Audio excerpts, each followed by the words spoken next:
Mes bien chers frères, dans l'Évangile, au jour de la résurrection, il est dit que Thomas, l'un des 12, dont le nom signifie jumeau, n'était pas avec les disciples quand Jésus était venu.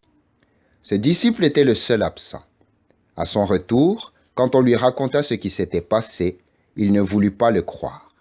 Le Seigneur vint une seconde fois et il présenta au disciple incrédule son côté à toucher. Il lui montra ses mains et en lui montrant les cicatrices de ses blessures, il guérit en lui la blessure de l'incrédulité. Que remarquez-vous en tout cela, frères très chers? Croyez-vous que tout cela se soit produit par hasard?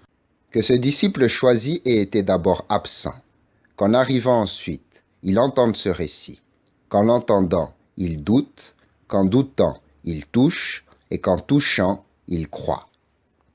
Non, cela ne s'est pas produit par hasard, mais selon un plan divin.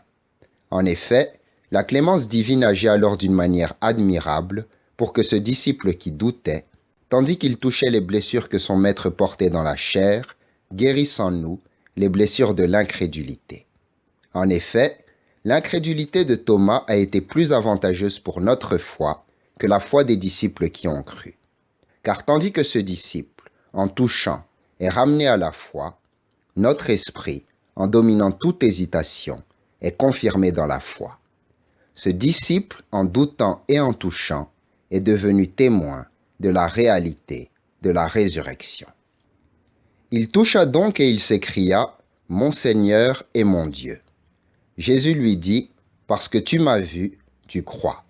Or, l'apôtre Paul a dit « La foi est la manière de posséder déjà ce qu'on espère et de connaître des réalités qu'on ne voit pas. » Il est donc bien clair que la foi fait connaître ce qui ne peut pas se voir. Ce qu'on voit, en effet, ne produit pas la foi, mais la constatation. Alors que Thomas a vu lorsqu'il a touché, pourquoi lui est-il dit « Parce que tu m'as vu, tu as cru ».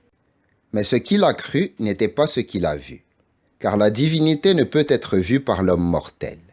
C'est donc l'homme qui l'a vu, et c'est Dieu qui l'a reconnu en disant « Mon Seigneur et mon Dieu ». Il a donc cru tout en voyant, puisqu'en regardant un vrai homme, il a proclamé que celui-ci était Dieu. Et cela, il n'avait pas pu le voir. Mais bien chers frères, les paroles qui suivent nous donnent de la joie.